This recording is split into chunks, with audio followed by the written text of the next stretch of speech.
Good afternoon, it's Brad over here at 100Servings, and today is Tuesday, February 22nd, 2022, and on today, Monark has finally released. So, we're going to have a little unboxing video for the channel. So, anyways, they have promised some pack-in goodies to go with this game, and I'm just kind of curious as to what they are. I haven't opened it, of course, so I don't know what's in it either. This is pretty common with a lot of these Japanese games when they come out here stateside.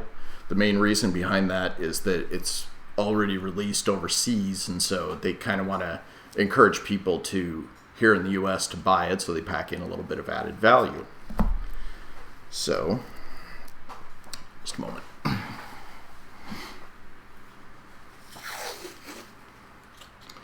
I'm one of those people that prefers having actual physical copies of my games as opposed to download codes. Just old-fashioned in that regard. So.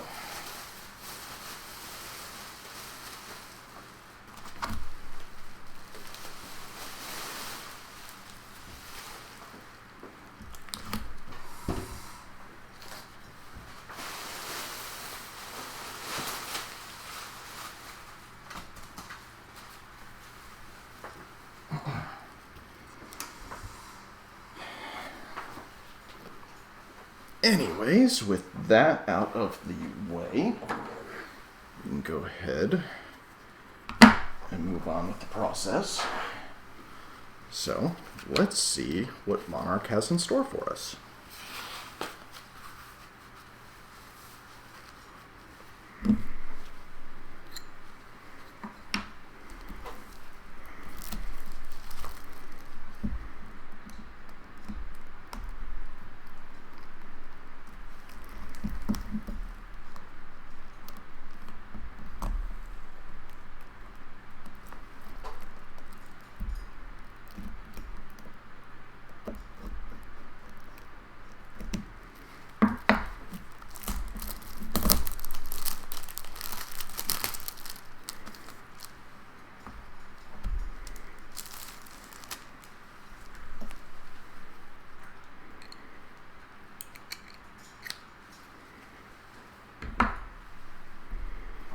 All right.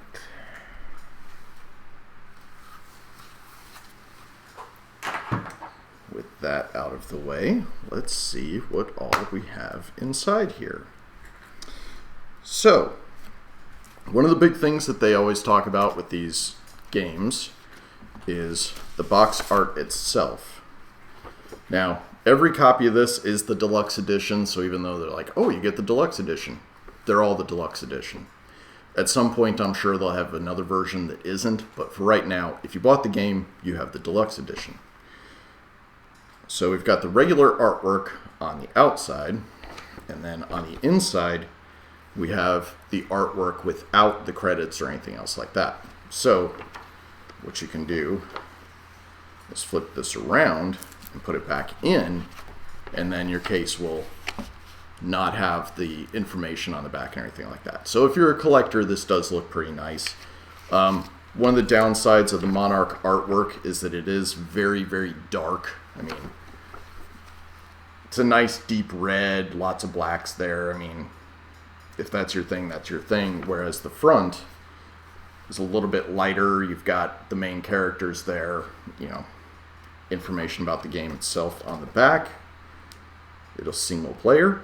It's on the Nintendo Switch. Keep in mind there are other versions of this. PS4, PS5. I believe it's releasing on Steam at the same time. We have the game itself. And we have the Monark Confessional. And what else here? Warranty and technical support. That's the important stuff right there. I miss the days of instruction manuals, because instruction manuals used to have all this nice kind of funny writing and whatever like that. There are some real standout ones. believe it or not, Orson Scott Card, the author, actually started out writing instruction manuals for video games. That was actually where he kind of cut his teeth as a writer. And we have a Monarch confessional here. Apparently I'm going to need this a lot more than I thought I would.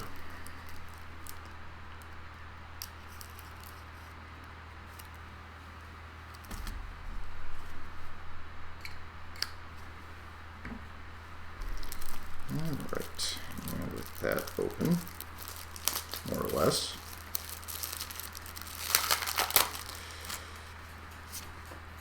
So we have a code, I'm going to kind of cover up the code itself here, for a limited digital soundtrack. So this is going to include some of the music from the game, but not all of the music from the game. And it's a download code,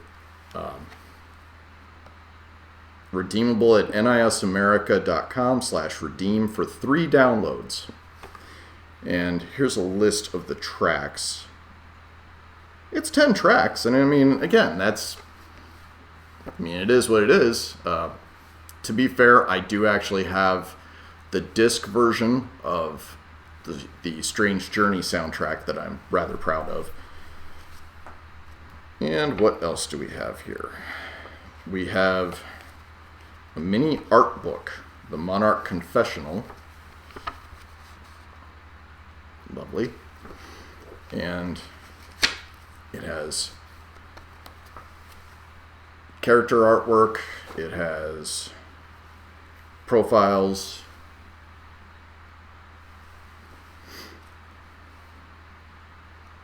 it has credits, and lyrics for the songs, which is actually kind of nice.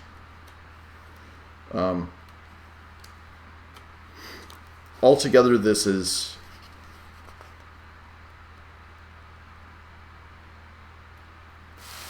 interesting. Oh. This goes to show what happens when you use knockoff 3M tape. I think that was Bluebird. Anywho, I have some interviews here in the back. Questions about the game with the creators and producers and whatnot. So, if that's the kind of stuff that you're into. And that's your Deluxe Edition. Did that really increase the value of your game? I personally don't think so. Even including a disc, something physical is, more what you're going for. Now, as a counter to that, we have here Shin Megami Tensei 5. Now, when you pre-ordered this, you got the Steelbook Edition, which comes with this nice sleeve on the outside. So all the information about the game is on the sleeve. It's not on the case itself. And the case has artwork printed all over it. Yeah. That filthy thing. So when you look at the Steelbook Case, it's got this nice image there. Again, I'm not really a game collector, so I don't go crazy for this stuff. And then on the inside, it has I'm not really going to say protagonist. I don't know. Person who's there when things happen. That's probably the best you can do. So, and again, it's made out of metal. Does this add value? Not really, but I still think that you get something physical, which you're really not getting with Monarch. So I gotta say I'm a little disappointed in the Deluxe Edition. So when you already have a lot of reviewers that you sent codes out to saying this is not really worth $60, it's not really advisable to then turn around and take all of that, include some things with it that really don't add value to the game itself, and slap that $60 price tag on it. If Monarch would have come out at like a $40 or $50 price point, that would have been a lot more advisable. That would have been, you know, I think that they would have sold a lot more copies. I know that's difficult to do, especially because the development costs are pretty high during the pandemic. You know, a lot of these companies had to deal with staff working from home, you know, long lead times and things like that. So, I mean, it happens. It's understandable. But I gotta say, I am still a little disappointed with that. But I'm also one of those people that really believes that games should have gone up in price, that we should have gone from $60 games of the last generation to $80 games of this generation, and then perhaps we wouldn't see so much DLC, especially day one DLC. Now, I don't know if there is DLC for this game out there yet. I know Lost Dimension, their previous entry, had a ton of DLC. Is the DLC really worth it? Not really. Most of it is cosmetic, but, you know, it's really up to you. If you're a collector, if you're a completionist, then it probably does matter. So, anyways, I think we are about finished with this for the day. So, into the deep freezer for you. And we will deal with that at a later time. So, other than that, thank you for tuning in. What's next? Well, a few things are coming down the line. One is, since I started doing this channel, it really has encouraged me to go to the gym a lot more often, lose some weight, eat a little bit better. Again, coming out of quarantine and everything like that, it was kind of tough. So, being on camera, sharing this with you really has made a difference to me. The other thing is, I think next we might do a little more Monarch, but I'm also going to want to start playing Lost Dimension. And the reason I want to start playing Lost Dimension is because it has amazing dialogue to play off of. Again, it's a budget title. It's overwhelmingly a budget title, but it's still very story focused. So I'm hoping you guys will tune in for that. Again, like the video if you can, subscribe. Subscriptions really help. The big milestone for most YouTube creators is 500 subscriptions. Once you get to 500, you can make community posts. Once you get to 1,000 and 4,000 watch hours, you can monetize your videos.